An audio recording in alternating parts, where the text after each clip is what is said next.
students, welcome to my new discussion, new lecture video. Today I am going to explain about the Karpi-Lamin reaction. It's a very common name reaction for the organic chemistry for class 12 and as well as also for the competitive exam. Today I am going to explain the mechanism, how we are getting product from the Karpi-Lamin reactions. This is very important. So let's talk about the reactions. At the beginning, I want to say that the Karpi-Lamin reaction is first, it has been discussed in the haloalkane haloarine chapter, as well as it is also very common for organic compound containing nitrogen chapter also. So let's start today's topic, Karpi-Lamin reactions along with its mechanism. It is actually, this reaction is very famous because by this reaction we are getting phenyl isocyanide compound, which is also known as the Karpi-Lamin, and it has, this compound has a very characteristic smell and it has a very foul smell. By this foul smell we can easily identify that phenyl isocyanide or Karpi-Lamin compound. First of all, this reaction is common for aliphatic primary amine as well as aromatic primary amine. In both the cases, we can get the Karpi-Lamin product or isocyanide product. Okay. But today in my lecture, I am going to explain the mechanism of formation of phenyl isocyanide. You can use the same mechanism for aliphatic primary amine also. Let's see the reactions. What is the reactions? Okay.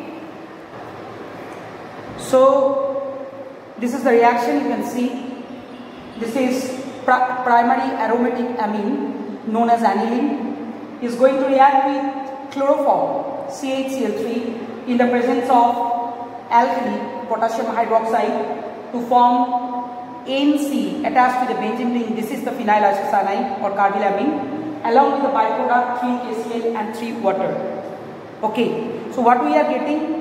We are getting phenyl isocyanide as a main product by the reaction of chloroform, alkali and aniline. And let me talk about the mechanism. Mechanism is very important. Let's start the mechanism. So first we are starting with the mechanism.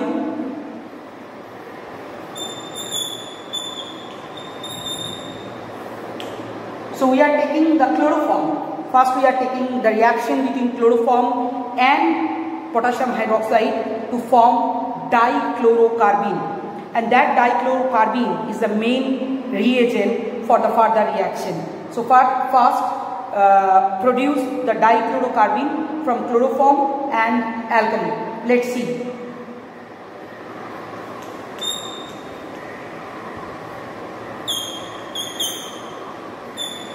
This is simply the chloroform CHCl3 and this is going to react with HO minus.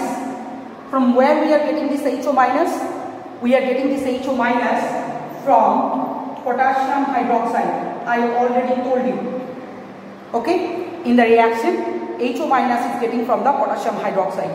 As you know, this proton is highly acidic. Due to the electron withdrawing power of the 3 chlorine atoms, the carbon is getting more electropositive. So what will happen is carbon will attract the shared pair toward itself, making this H positive. So what will happen? This HO minus is going to accept this proton because this is a base and this one is acidic. So definitely HO minus withdraw HO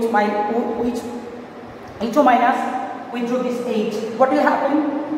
This bond will donate electron here.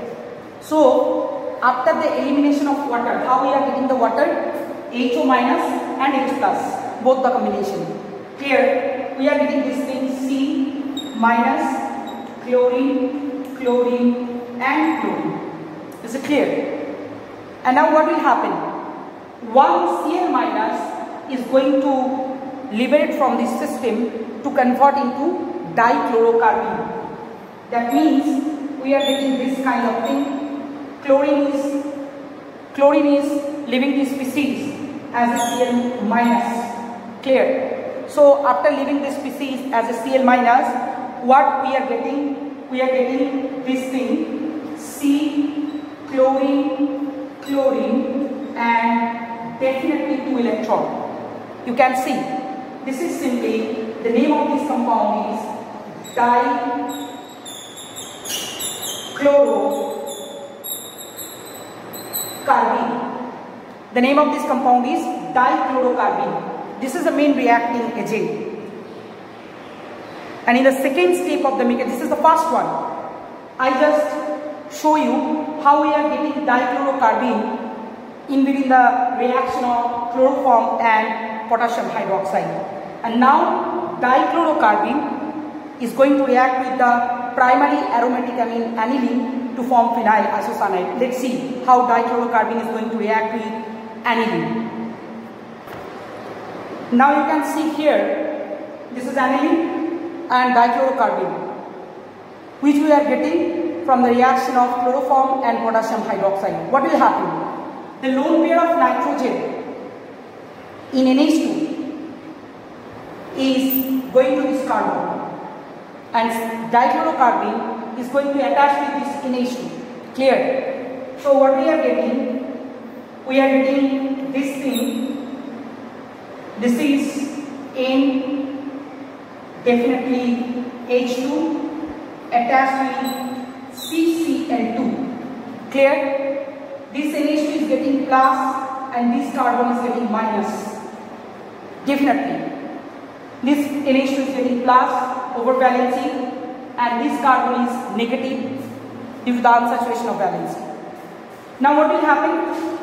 There will be the transfer of proton from NH2 to the carbon. That means minus plus H plus.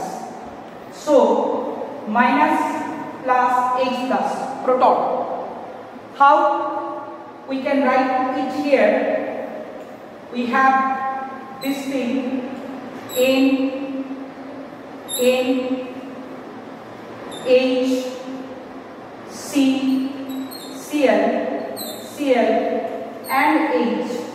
You can see here, this is the nitrogen. This is the nitrogen attached with one proton. Another proton is going to attach with this carbon to form ClClH. And this is the way how plus minus H plus is going to happen. Clear?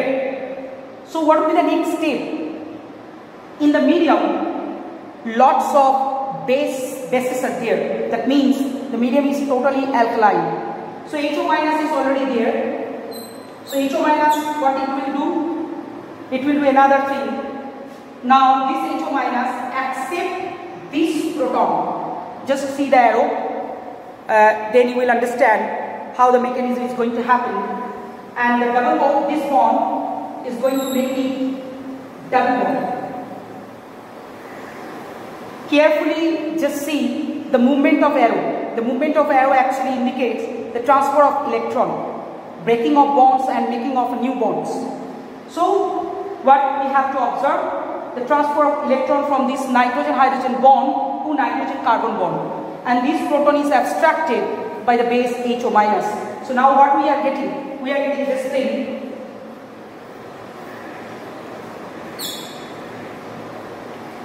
Nitrogen, double bond C, one proton, and chlorine and chlorine. Is it clear?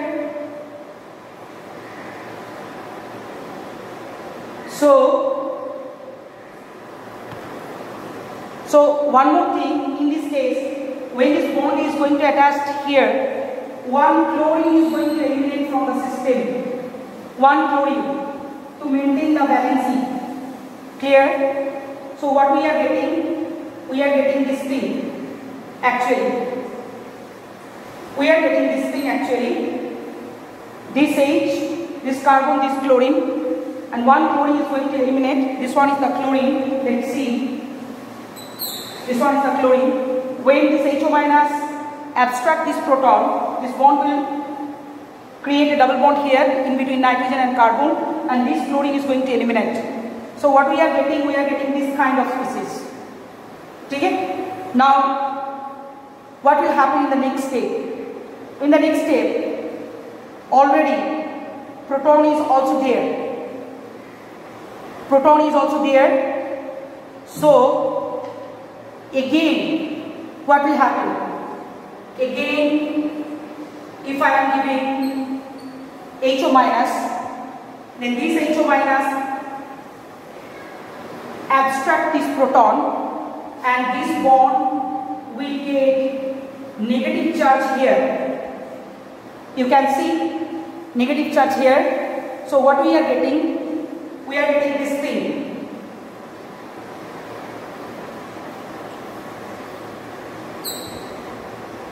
N double bond HC, and definitely this one is Cl, and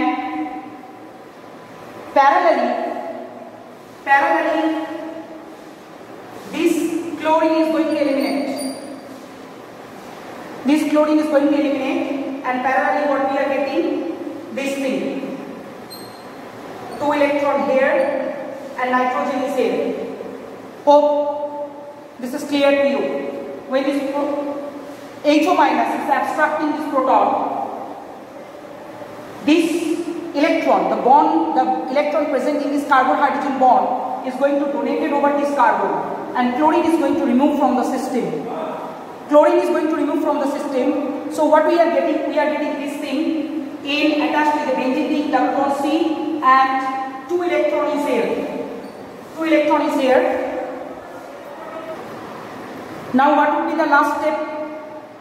In the last step, you can see already now what we are getting N double bond C having 2 electron.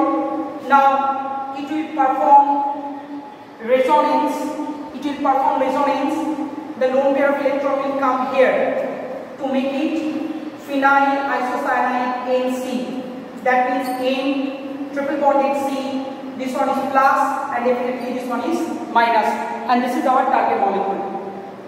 Let me summarize the entire process.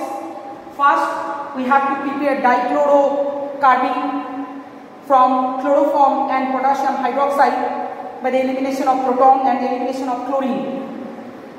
And then this dichlorocarbene is going to react with the primary aromatic amine aniline. The lone pair of nitrogen is donated to the dichlorocarbene to form this one, having plus charge over nitrogen and minus charge over carbon. And in the next step, plus minus H plus will be there. Rather, you can say the minus plus H plus. So one proton leaving this NH2 to attach with this CCl2. So we are getting this kind of structure. In our medium, already alkali is there, base is there. So HO minus will abstract this acidic proton to make it double bond, and carbon chlorine bond is going to remove. That means Cl minus is going to eliminate from the system. So when Cl minus is going to eliminate, what we are getting? N double bond HC attached with H and chlorine. Again HO minus is going to abstract this proton. So what will happen? The electron present in this bond is come here, and chlorine is going to eliminate from the system. So what will happen? This carbon is getting negative charge, and chlorine is going to eliminate. So we are getting N double bond HC having 2 electrons, and then it will undergo the tautomerism, or you can say the resonance. Rather, you can say it's not tautomerism, sorry, it's resonance. So what we are getting after donating this, we are getting benzene ring, N plus and C minus. This is entire mechanism for carbylamine reaction. It's my request, please watch this video completely, then it will be good for you. Thank you very much. Have a nice day.